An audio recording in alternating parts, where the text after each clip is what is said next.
Home ground ಎಲ್ಲ ಅವ್ರ starting price ticket ಬಂದ್ಬಿಟ್ಟು 500 ರೂಪಾಯಿ, ನಮ್ದು 2000 ರೂಪಾಯಿ ಸ್ಟಾರ್ಟಿಂಗ್ ಪ್ರೈಸ್. ಅದರಲ್ಲೇ ಲೆಕ್ಕ ಹಾಕೋಬೇಕು ಇನ್ನೆಷ್ಟು ಫ್ಯಾನ್ ಬೇಸ್ ಇದೆ ನಮ್ಮ RCB ಅವ್ರಿಗೆ ಅಂತ.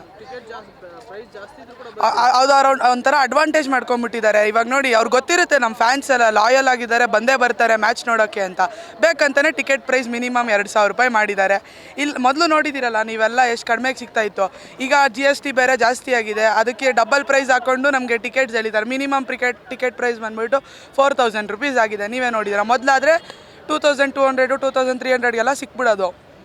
ಈಗ ಅದನ್ನೇ ಅವ್ರು ಅಡ್ವಾಂಟೇಜ್ ಮಾಡಿಕೊಂಡು ಯೂಸ್ ಮಾಡ್ಕೋತಾರೆ. ಆದರೂ ಎಷ್ಟೇ ಆಗಲಿ ನಾವು RCB ಮ್ಯಾಚ್ ನೋಡೋಕೆ ಬಂದೇ ಬರ್ತೀವಿ.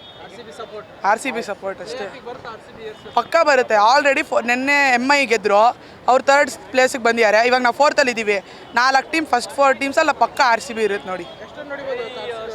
ಇವತ್ತು RCBನಾ, ಇವತ್ತು ವೆದರ್ ನೋಡ್ಕೊಂಡು ನಾವು ಹೇಳೋಕ್ಕಾಗಲ್ಲ. ಅವ್ರದ್ದು ಒಂದು ಸಲ ವಿಕೆಟ್ ಬಿತ್ತು ಅಂದರೆ ಡಪ ಅಂತ ಬಿದ್ದೋಗುತ್ತೆ ಅವ್ರದ್ದು. ಚೆನ್ನಾಗಿ ಆಡಿದ್ರೆ ಚೆನ್ನಾಗಿ ಆಡಬೇಕು. ಇವತ್ತು ನಮಗೆ ರೊಮ್ಯಾರಿಯೋ ಶಫರ್ಡ್ ಮೇಲೆ ನಂಬಿಕೆ ಇದೆ.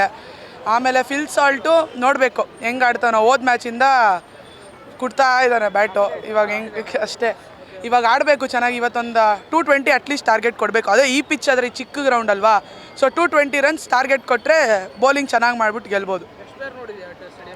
ಫಸ್ಟ್ ಟೈಮ್ ಇದು. ನಾನು 9th ಸ್ಟ್ಯಾಂಡರ್ಡ್, ಈಗ 10th. ಸೂರ್ಯವಂಶಿ. ಅವ್ರು ನೋಡಿದ್ರೆ ಮ್ಯಾಚು